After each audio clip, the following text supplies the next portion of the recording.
Albert Einstein once said, "If there is any religion that could cope with modern scientific needs, it would be Buddhism." Think about that for a second.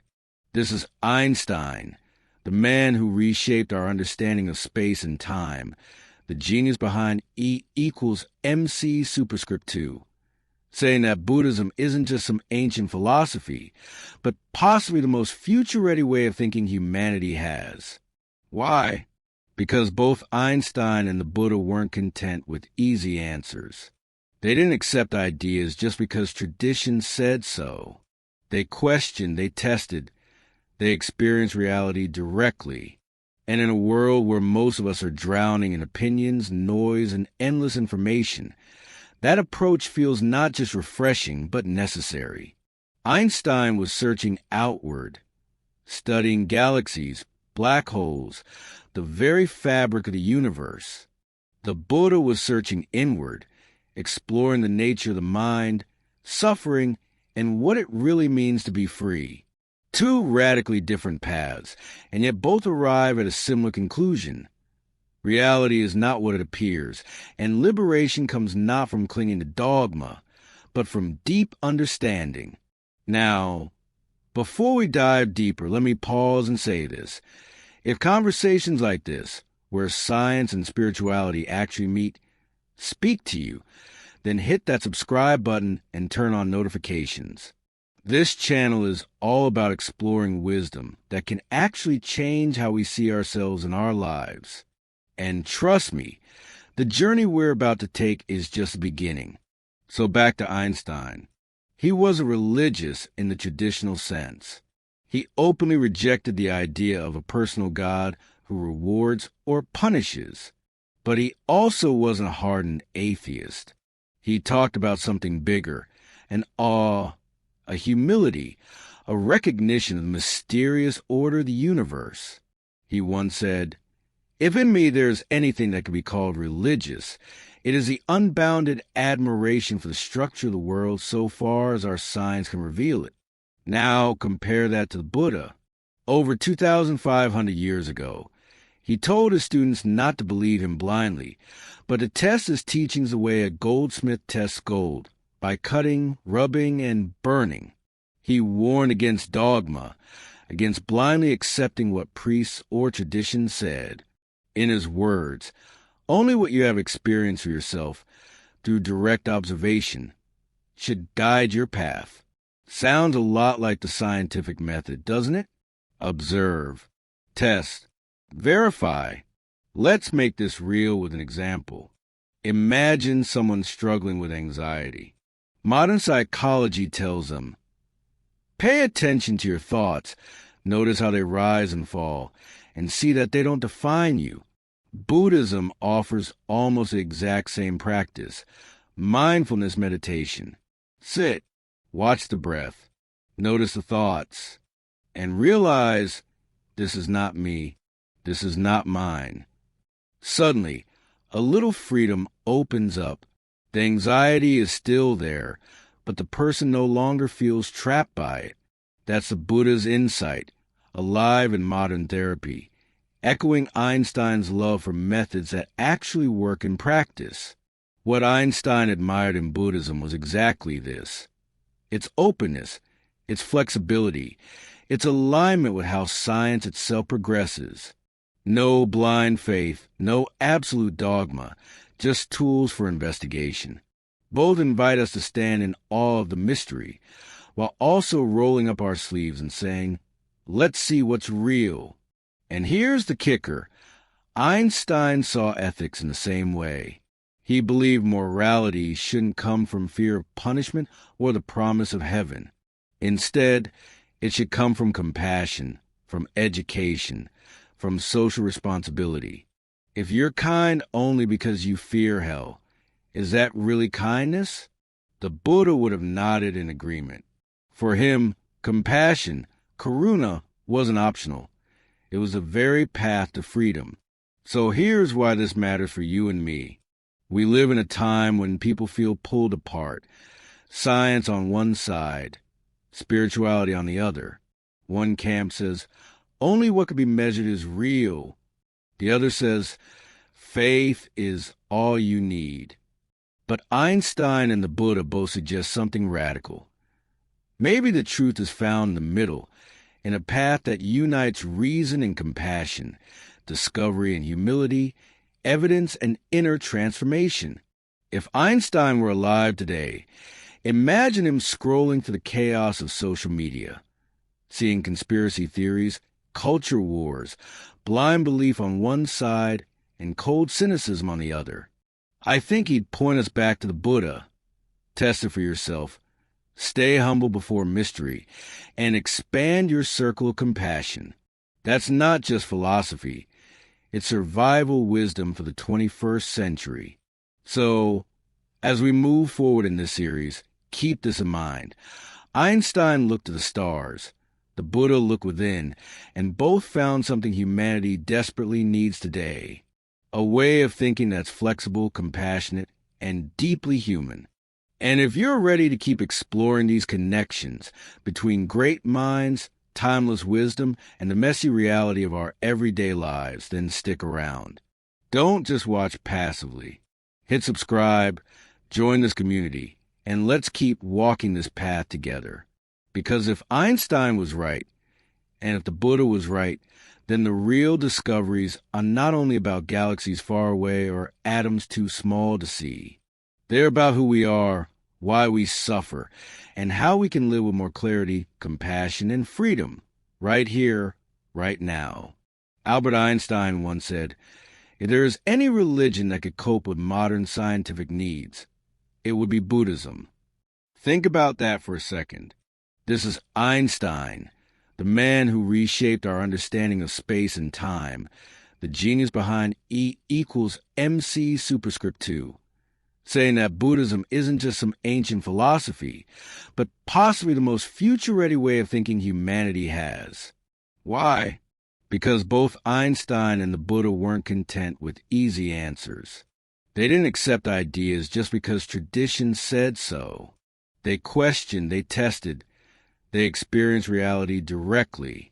And in a world where most of us are drowning in opinions, noise, and endless information, that approach feels not just refreshing, but necessary. Einstein was searching outward, studying galaxies, black holes, the very fabric of the universe. The Buddha was searching inward, exploring the nature of the mind, suffering, and what it really means to be free. Two radically different paths, and yet both arrive at a similar conclusion. Reality is not what it appears, and liberation comes not from clinging to dogma, but from deep understanding. Now, before we dive deeper, let me pause and say this. If conversations like this, where science and spirituality actually meet, speak to you, then hit that subscribe button and turn on notifications. This channel is all about exploring wisdom that can actually change how we see ourselves in our lives. And trust me, the journey we're about to take is just the beginning. So back to Einstein. He wasn't religious in the traditional sense. He openly rejected the idea of a personal God who rewards or punishes. But he also wasn't a hardened atheist. He talked about something bigger, an awe, a humility, a recognition of the mysterious order of the universe. He once said, "If in me there is anything that can be called religious, it is the unbounded admiration for the structure of the world so far as our science can reveal it." Now compare that to the Buddha. Over 2,500 years ago, he told his students not to believe him blindly, but to test his teachings the way a goldsmith tests gold, by cutting, rubbing, and burning. He warned against dogma, against blindly accepting what priests or tradition said. In his words, only what you have experienced for yourself, through direct observation, should guide your path. Sounds a lot like the scientific method, doesn't it? Observe, test, verify. Let's make this real with an example. Imagine someone struggling with anxiety. Modern psychology tells them, pay attention to your thoughts, notice how they rise and fall, and see that they don't define you. Buddhism offers almost the exact same practice. Mindfulness meditation. Sit, watch the breath, notice the thoughts, and realize this is not me, this is not mine. Suddenly, a little freedom opens up. The anxiety is still there, but the person no longer feels trapped by it. That's the Buddha's insight, alive in modern therapy, echoing Einstein's love for methods that actually work in practice. What Einstein admired in Buddhism was exactly this: its openness, its flexibility, its alignment with how science itself progresses. No blind faith, no absolute dogma, just tools for investigation. Both invite us to stand in awe of the mystery, while also rolling up our sleeves and saying, let's see what's real. And here's the kicker. Einstein saw ethics in the same way. He believed morality shouldn't come from fear of punishment or the promise of heaven. Instead, it should come from compassion, from education, from social responsibility. If you're kind only because you fear hell, is that really kindness? The Buddha would have nodded in agreement. For him, compassion, karuna, wasn't optional. It was the very path to freedom. So here's why this matters for you and me. We live in a time when people feel pulled apart. Science on one side, spirituality on the other. One camp says, only what can be measured is real. The other says, faith is all you need. But Einstein and the Buddha both suggest something radical. Maybe the truth is found in the middle, in a path that unites reason and compassion, discovery and humility, evidence and inner transformation. If Einstein were alive today, imagine him scrolling through the chaos of social media, seeing conspiracy theories, culture wars, blind belief on one side, and cold cynicism on the other. I think he'd point us back to the Buddha. Test it for yourself. Stay humble before mystery, and expand your circle of compassion. That's not just philosophy. It's survival wisdom for the 21st century. So, as we move forward in this series, keep this in mind. Einstein looked to the stars. The Buddha looked within, and both found something humanity desperately needs today. A way of thinking that's flexible, compassionate, and deeply human. And if you're ready to keep exploring these connections between great minds, timeless wisdom, and the messy reality of our everyday lives, then stick around. Don't just watch passively. Hit subscribe, join this community, and let's keep walking this path together. Because if Einstein was right, and if the Buddha was right, then the real discoveries are not only about galaxies far away or atoms too small to see. They're about who we are, why we suffer, and how we can live with more clarity, compassion, and freedom, right here, right now. In part 2, we saw how Einstein explored the stars, while the Buddha explored the mind. Two scientists using different tools, but chasing the same truth. Now, in part 3, we need to face a trap both of them warn us about: the danger of asking the wrong questions. You see, not every mystery is worth solving. Sometimes the questions we obsess over like cages, keeping us from actually living. Einstein used to shake his head at people who asked, but what's beyond the edge of the universe? He'd remind them that it's a meaningless question because space itself bends and curves. It has no edge. The Buddha had his own way of showing this through one of his most famous parables, the story of the poisoned arrow. Imagine this. A man is shot with a poisoned arrow. His friends rush to help him, but he refuses treatment. Instead, he insists on knowing who shot the arrow. What caste was he from? What kind of wood was the bow made of? What feathers were on the arrow shaft? Until he gets all these answers. He won't let anyone pull the arrow out. Of course, before those answers come, he dies. That, the Buddha said, is how most of us live, demanding answers to questions that don't actually heal our suffering. We want to know, is the universe eternal or not? Does the soul live forever or vanish? What's the exact nature of heaven or hell? The Buddha said these questions distract us. They don't solve suffering. They just keep us stuck in speculation. The real question, the urgent one, is how we pull out the arrow of suffering here and now. Einstein, in his own way, agreed.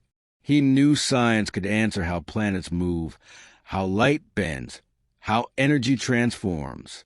But when reporters press him for ultimate metaphysical truths, like, why does the universe exist at all? He often shrugged. He said those questions may not even make sense in the way we frame them. What mattered to him wasn't debating eternity. It was a wonder of discovering the patterns we can observe.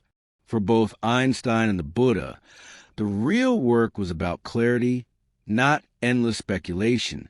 And let's be honest, we fall into this trap all the time in our daily lives. We ask, why me? Why is life so unfair?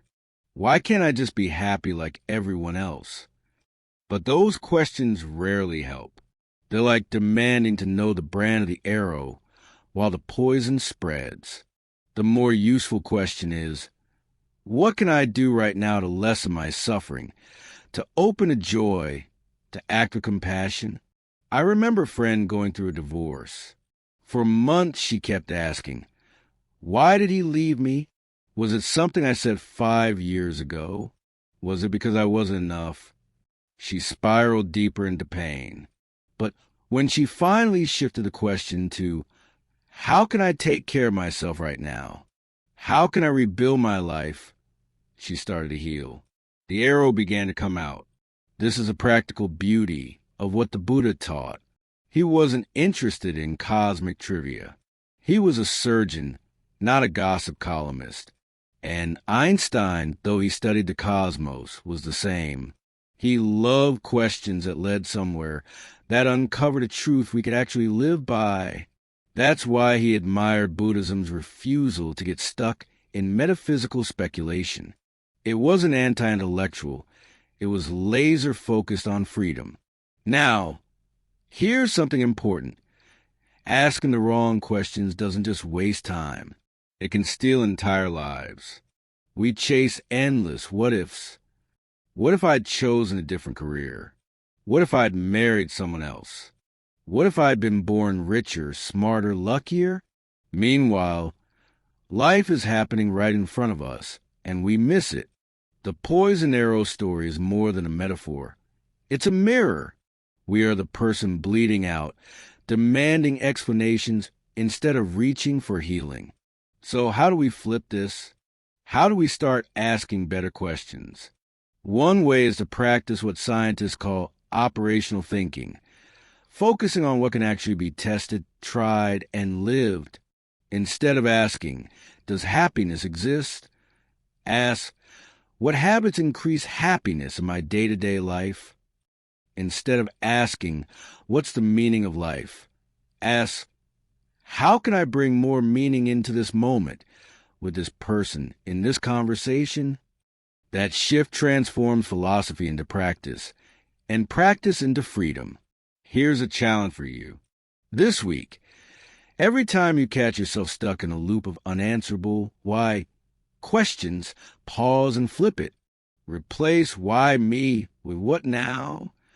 Replace what if with what's next. Replace what's the ultimate truth with what helps me and others suffer less right now. That one habit could change your whole perspective. Einstein once said the important thing is not to stop questioning, but he also knew not all questions are equal. Some open doors, some keep us locked in.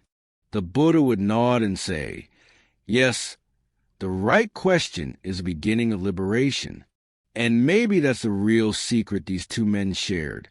Not just curiosity, but wise curiosity. Curiosity that frees instead of entangles. So if part 1 tore down blind belief, and part 2 showed us the harmony between outer science and inner science, then part 3 is this wake-up call. Stop bleeding out from the wrong questions. Start asking the ones that matter. Start pulling the arrow. And if that resonates with you, make sure you subscribe right now, because in part 4 we're going to talk about building a daily toolkit, the practical habits that turn this wisdom into something you can carry into your mornings, your evenings, and even those chaotic in-between moments when life feels like too much. Trust me, you don't want to miss it. In part 3, we face the trap of wrong questions, the poison arrow that keeps us distracted instead of healed. Now, in part 4, we're going to turn a corner. It's time to get practical. Because big ideas and lofty philosophy don't mean much unless we can carry them into our daily lives.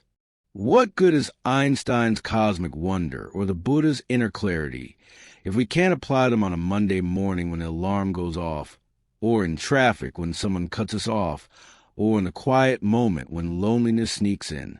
The truth is, wisdom has to be portable. It has to fit in your pocket like a daily toolkit. So let's talk about building that toolkit. The Buddha didn't just leave us with abstract truths. He gave us practices. And Einstein didn't just theorize. He worked relentlessly, scribbling equations, testing ideas, turning vision into experiment. Both knew that insight without practice is like a seed without soil. It won't grow. Here's how I see it. A good daily kit has 3 pieces: grounding, reflecting, and connecting. Let me break those down. First, grounding. This is about starting the day with presence.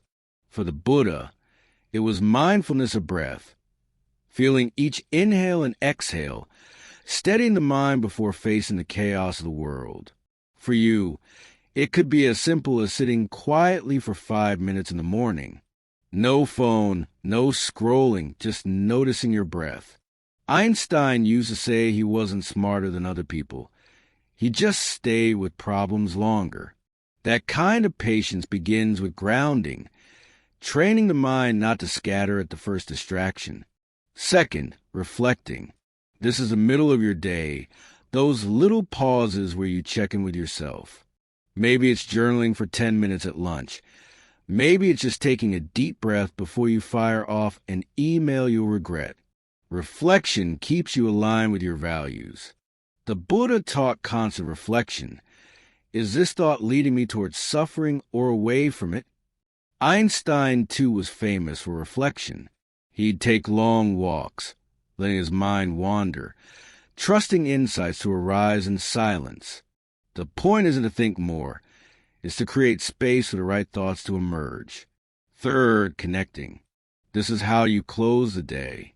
Instead of collapsing into bed with Netflix buzzing in the background, try connecting with gratitude, with compassion, with others. The Buddha ended his day radiating metta or loving kindness, wishing well to all beings. Einstein, despite being this towering genius, was deeply moved by human connection. He once wrote that our task must be to free ourselves from the delusion of separateness by widening our circle of compassion. That could be as simple as texting someone you love before bed, or saying out loud 3 things you're grateful for. It doesn't have to be big. It just has to be real. Let me give you a picture of what this looks like in real life. A friend of mine used to wake up stressed every day, rushing, scrolling news, already anxious before his coffee was brewed. When he built his kit, he started small. Each morning, 2 minutes of deep breathing. At lunch, jotting down 1 thing he was learning from the day. At night, sending a kind message to a friend. That's it. Nothing fancy. But after a month, he told me, I feel like I'm not fighting life anymore. I'm walking with it. That's the power of a daily kit. It's not about perfection. It's about rhythm. And maybe you're thinking, I don't have time. I'm too busy. But here's the thing. You already have a rhythm. You already wake up, go through a day, and go to bed. The question is that rhythm serving you or draining you? The Buddha didn't ask people to run away from life. He asked them to wake up within it. Einstein didn't tell people to stop living practical lives. He showed them a bigger framework in which life unfolds. Your daily kit is just a way to wake up inside your own story. Here's a simple challenge you can try starting tomorrow. When you wake up, before you grab your phone, just take 3 mindful breaths. In the middle of the day, when you feel stressed, ask yourself, am I adding suffering with this thought or easing it? And before bed, whisper to yourself, may I be happy. May others be happy. That's your starter kit. 3 small tools, morning, noon, and night. If you practice them, you'll start to notice the shift. You'll start to feel less like life is happening to you and more like you're awake inside it. Einstein once said that compound interest is the most powerful force in the universe. The Buddha would probably agree, but in terms of habits, tiny investments, repeated daily, compound into transformation. The kit doesn't change you overnight. It grows you slowly, steadily, until one day you realize you're calmer in the face of stress, kinder in the face of anger, freer in the face of fear. That's how liberation looks in daily life. Not lightning bolts, but steady light. And listen, if you're with me this far, I want you to really get this. Don't just listen, practice. Pick one tool from the kit and commit to it today. Because the world doesn't need more theories floating in the air. It needs more people actually living awake here and now. So if part 1 tore down blind belief, part 2 showed us the harmony of inner and outer science, and part 3 warned us against wrong questions, then part 4 is where the rubber meets the road. This is where you begin to live the teachings, not just think about them. And in part 5, we're going to take this toolkit out of the personal sphere and into the world. Because let's be honest, it's one thing to feel mindful on your meditation cushion. It's another to stay awake in the messy, complicated, relational world we live in. That's where the real test begins. So stick around, and if this series is resonating, subscribe right now so you don't miss the next step. So here we are. We built the foundation, Einstein's sense of wonder, the Buddha's clarity of mind, and in part 4 we packed our toolkit, grounding, reflecting, connecting. But now comes the real test. Because let's be honest, it's easy to feel mindful when you're alone in your room. The candle is lit, the playlist is soft, and the phone is on silent. But the moment you step out the door, the world comes rushing at you. Bosses with deadlines, kids with needs, friends who disappoint, strangers who cut you off in traffic. This is where practice has to leave the cushion and enter the street. The Buddha knew this. That's why he didn't just meditate in a cave forever. He walked into villages, marketplaces, palaces, and even battlefields. He talked to farmers, beggars, kings, and thieves. Because awakening isn't about escaping people. It's about learning how to live with them in a new way. Einstein, too, didn't stop at equations on a blackboard. He spoke up about war, about human rights, about compassion for all beings. He once said, our task must be to free ourselves from the prison of our separateness by widening our circle of compassion to embrace all living creatures. That's not theory. That's a call to action. So how do we actually live awake in a relational world? I think it starts with one word, compassion. Not the Hallmark card kind, but the raw, gritty compassion that says, I see your pain, and even if I can't fix it, I won't turn away. The Buddha taught metta, loving kindness, as a daily practice. Einstein echoed in his belief that ethical behavior must be built on compassion, not fear of punishment or hope of reward. Both were pointing us to the same truth. Love is not a luxury. It's survival. Let me share a story. A woman I know was caring for her aging mother, who was slipping into dementia. Every day was exhausting. Her mother would forget who she was, lash out in frustration, accuse her things that never happened. At first, she broke down constantly, but then she began practicing small moments of compassion, not grand gestures, just breathing before responding, remembering, this is suffering, not malice. Over time, something shifted. She still felt tired, but not crushed. She told me, I learned to love the person, not the behavior. That's what compassion looks like in the trenches of real life. But compassion isn't just for loved ones. What about the co-worker who undermines you? The neighbor who blasts music at 2 a.m.? The stranger who posts hateful comments online? This is where Einstein's words come back. The delusion of separateness. When we see others as them, compassion dries up. But when we remember we're all caught in the same prison of suffering, compassion has room to grow. That doesn't mean being passive or letting people walk all over you. The Buddha called it the middle way for a reason. It's about balancing firmness and kindness. Compassion without boundaries is burnout. Boundaries without compassion is cruelty. The art is finding the middle. Here's a practice you can try the next time someone triggers you. Instead of reacting instantly, pause and silently say to yourself, just like me, this person wants to be happy. Just like me, this person struggles. That simple thought softens the heart without excusing bad behavior. It brings humanity back into the equation. Einstein once admitted that our biggest obstacle isn't intelligence.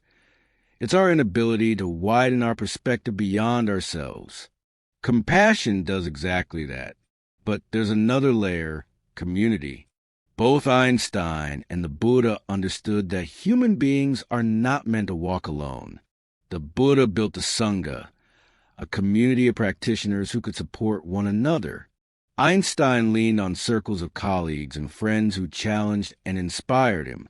In our time, this might mean finding a meditation group, joining a book club that dives into big ideas, or even building an online community that uplifts instead of tears down. Because staying awake is hard, and we need each other to keep the flame alive. And let's be honest, relationships are where our blind spots get revealed.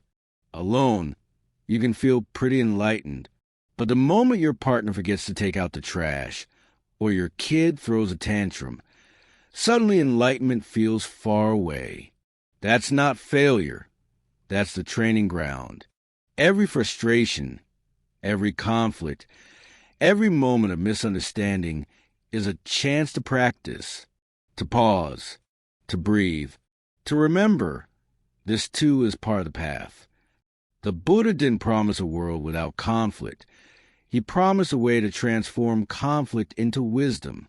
Think about Einstein again. He lived through 2 world wars, witnessed the rise of nuclear weapons, and still chose to advocate for peace. Imagine the courage it took to hold compassion in a time when hate seemed justified.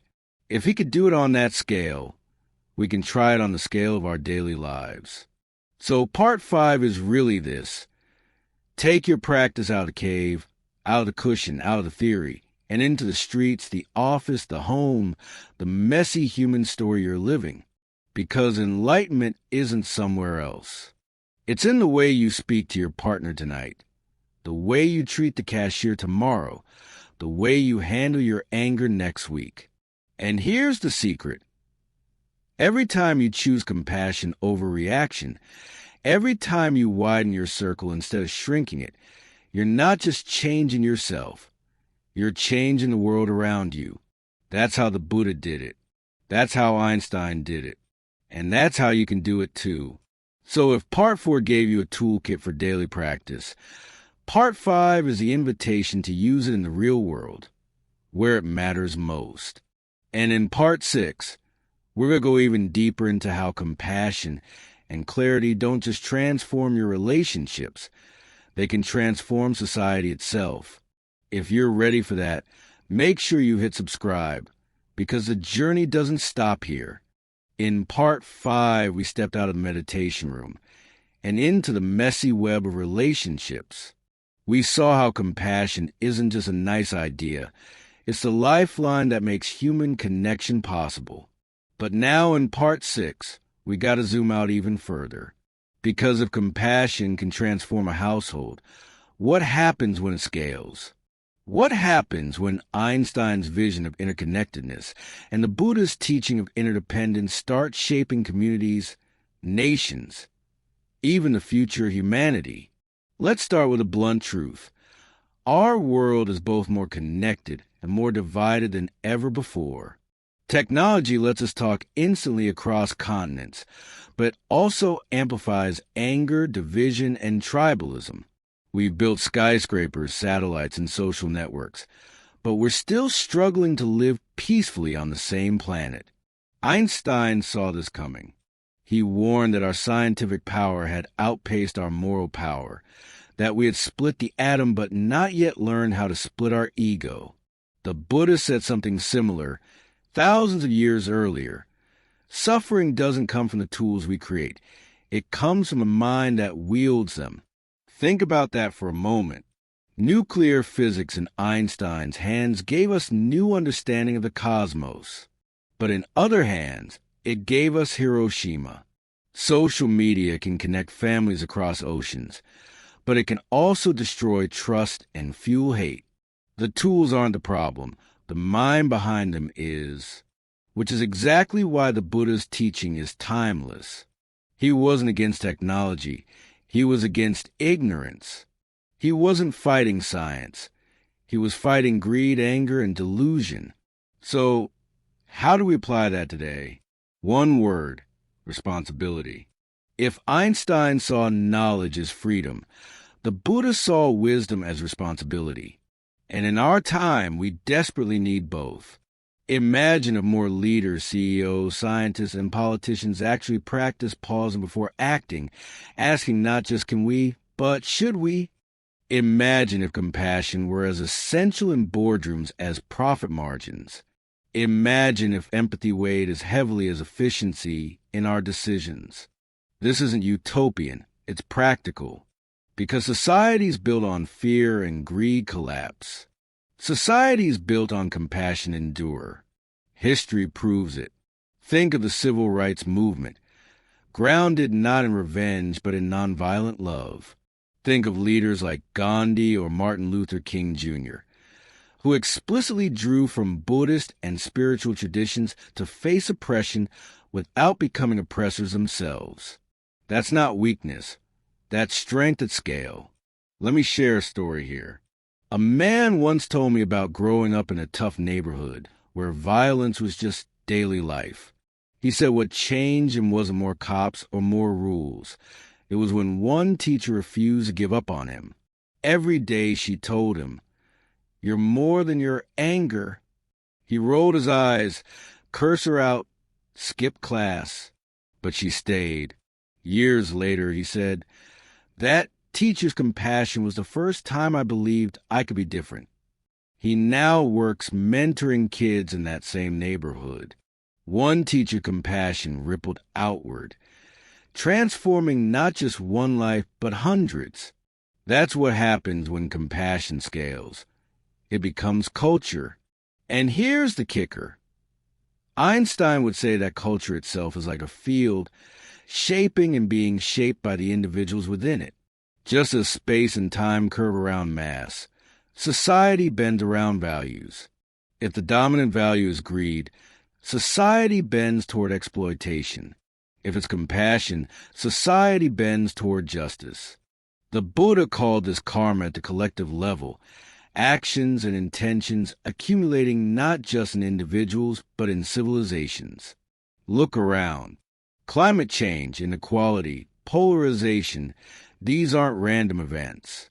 They're the karmic result of centuries of short-sightedness, which means the future isn't written. It's being written by what we choose today. So here's the challenge of Part 6. To stop seeing practice as private and start seeing it as public. Your mindfulness isn't just for you. It's the way you vote, the way you shop, the way you treat people who disagree with you. Your compassion isn't just for friends. It's for strangers, immigrants, the marginalized, even people you don't like. The Buddha never said compassion was easy. Einstein never said widening your circle would feel comfortable. But they both said it was necessary if humanity is going to survive. And maybe you're thinking, that sounds too big. I'm just one person. But remember, Einstein was one person with chalkboard. The Buddha was one man under a tree. Neither started with armies or institutions. They started with insight, and then they lived it so fully that others couldn't help but be changed. That's how transformation begins, not with power, but with integrity. So part 6 leaves us with a big question. What kind of society are we building, moment by moment, choice by choice? Are we widening our circle of compassion or shrinking it? Are we letting science and technology serve humanity or enslave it? Are we living the middle way that balances wisdom and compassion? Or are we chasing extremes that tear us apart? Einstein once wrote that humanity's task is to free ourselves from the prison of separateness. The Buddha taught that liberation isn't just for monks in robes. It's for everyone willing to look honestly at their mind and live differently. Put those together and you get a radical vision. A world where science advances without losing its soul, where spirituality guides without becoming dogma, and where compassion isn't a luxury. It's the operating system. That's the invitation of part 6. To stop asking, what can I get out of this teaching? And start asking, how can I live a way that contributes to a more compassionate world? And here's the thing. The answer isn't found in theory. It's found in practice, right here, right now, in the choices you'll make today. So if part 5 challenged you to practice compassion in relationships, part 6 challenges you to expand that compassion into society. And in part 7, we'll go even deeper, exploring the inner obstacles that keep us from living this vision fully. Because let's be real, knowing what to do is one thing. Actually doing it consistently is another. And that's where we need to shine the light next. So hit subscribe, stay with me, because the journey is only getting richer. We've walked a long road together. From Einstein's suspicion of blind belief to the Buddha's invitation to test everything for yourself, from meditation cushions to morning commutes, from private practice to public life. And now, as we stand at the end of this journey, it's time to bring all the threads together into one final question. What are you going to do with this? Because let's be honest, listening to ideas is easy. Nodding along feels good. Even sharing an aha moment in the comments gives us a little dopamine hit. But transformation doesn't come from hearing. It comes from living. Einstein didn't change the world by talking about relativity at dinner parties. The Buddha didn't transform civilizations by sketching out a philosophy on palm leaves. They lived their truth day after day until it became undeniable. And that's the invitation for us. So let's strip it back. Life is short. You and I have maybe 80, 90 years if we're lucky. In that time, we can either live trapped in old patterns of greed, anger, and ignorance, or we can wake up. We can either play small, chasing comfort and distraction, or we can step into something larger, a way of being that not only liberates us but touches the lives around us. That choice is not abstract. It's right here, in your next breath, in your next conversation, in the way you treat the next stranger you meet. Think of what we've uncovered. Einstein showed us that reality is interconnected, that separation is an illusion. The Buddha taught us that clinging to that illusion is the root of suffering. Put them together and you get a radical truth. Freedom isn't out there. It's in how we relate to what's here. Peace isn't waiting on the next paycheck, the next relationship, the next election. It's waiting on how we meet this very moment. And maybe you feel like that's too simple. Maybe you're waiting for something grand, some enlightenment lightning bolt to strike. But that's the beauty of it. It's not grand, it's ordinary. It's in the pause before you react in anger. It's in choosing to listen instead of scrolling past. It's in remembering that the cashier, the co-worker, the neighbor you barely talk to, they're living a whole universe of joys and struggles just like you. That shift, tiny, repeated, embodied, is where transformation begins. Now here's the thing. You don't have to do this alone.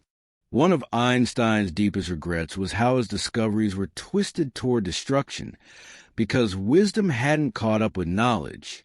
The Buddha's solution was community, a sangha, a circle of people practicing together, reminding each other the path when one person falters. That's what we're building here too. Not just a channel, but a community, a space where these ideas don't just float as inspiration, but actually land in the messy, beautiful reality of our lives.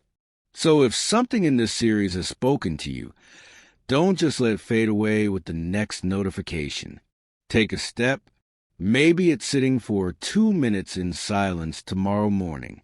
Maybe it's choosing compassion over retaliation in one difficult conversation. Maybe it's just breathing deeply right now, letting your shoulders drop, remembering you're alive in this moment. Small steps, repeated, change the course of a life. And lives lived with compassion change the course of history. I want to leave you with Einstein's challenge and the Buddha's promise. Einstein said our task is to free ourselves from the delusion of separateness by widening our circle of compassion. The Buddha said that liberation is possible for anyone who practices. Taken together, they point to a new way of being, one where science and spirituality don't fight, but meet, where wisdom and compassion guide progress, where each of us becomes not just a consumer of life, but a participant in awakening. And if that vision matters to you, then let's make it grow. Hit the like button, not because it flatters me, but because it tells the algorithm that compassion and wisdom deserve more space in this noisy world. Share this video with someone who needs a spark of hope, a reminder that there's another way. Subscribe and stay with this community, because the journey doesn't end here. We're just getting started. Every new video, every conversation, every reflection is another chance to weave this wisdom into the fabric of daily life. So thank you for walking this path with me. Thank you for questioning, for listening, for daring to imagine a life beyond blind belief and empty distraction. The real work begins now, in your hands, in your choices, in your heart. May you be free. May you be awake. May you widen your circle of compassion until it embraces the whole world. And may we walk this road together. Until next time, share, subscribe, and most importantly, practice. The future is waiting.